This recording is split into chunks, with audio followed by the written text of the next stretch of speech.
સુરત શહેર પોલીસ કમિશનરના નો ડ્રગ્સ ઇન સુરત સિટી અભિયાન હેઠળ ઉત્તરાયણ પોલીસે કઠોર ગામ સ્થિત નેશનલ હાઈવે પર આવેલી માન સરોવર રેસિડેન્સીના ગેટ પાસેથી એક મુંબઈના ઈસમને માદક પદાર્થ એમડી ડ્રગ્સ સાથે ઝડપી પાડી 3,88,100 રૂપિયાનો મુદ્દામાલ જપ્ત કર્યો છે।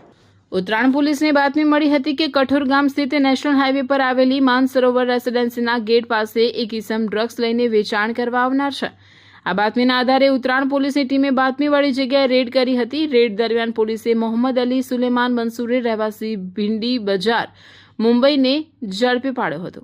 આરોપી મૂળ અમરેલી જિલ્લાના નાગોશ્રી ગામનો વતની છે। પોલીસે તેની પાસેથી 38.37 ગ્રામ એમડી ડ્રગ્સ જેની કિંમત 3,83,700 રૂપિયા થાય છે તે ઉપરાંત એક મોબાઈલ ફોન અને 1,400 રૂપિયા રોકડા મળી કુલ 3,88,100 રૂપિયાનો મુદ્દામાલ કબજે કર્યો છે।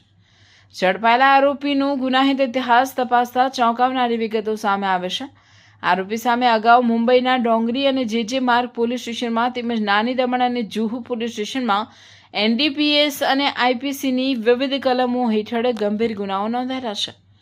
આ બાબત દર્શાવે છે કે આરોપી અગાઉ પણ ડ્રગ્સના વ્યવસાય સાથે સંકળાયેલો રહ્યો છે। ઉત્તરાયણ પોલીસ સ્ટેશનમાં આરોપી વિરુદ્ધ એનડીપીએસ એક્ટ મુજબ ગુનો નોંધી કાયદેસરની કાર્યવાહી હાથ ધરવામાં આવી છે। પોલીસ હવે આરોપીના નેટવર્ક વિશે વધુ તપાસ કરી રહી છે જેથી ડ્રગ્સના આ વેપારના મૂળ સુધી પહોંચી શકાય અને અન્ય સંડોવાયેલા લોકોની ધરપકડ કરી શકાય।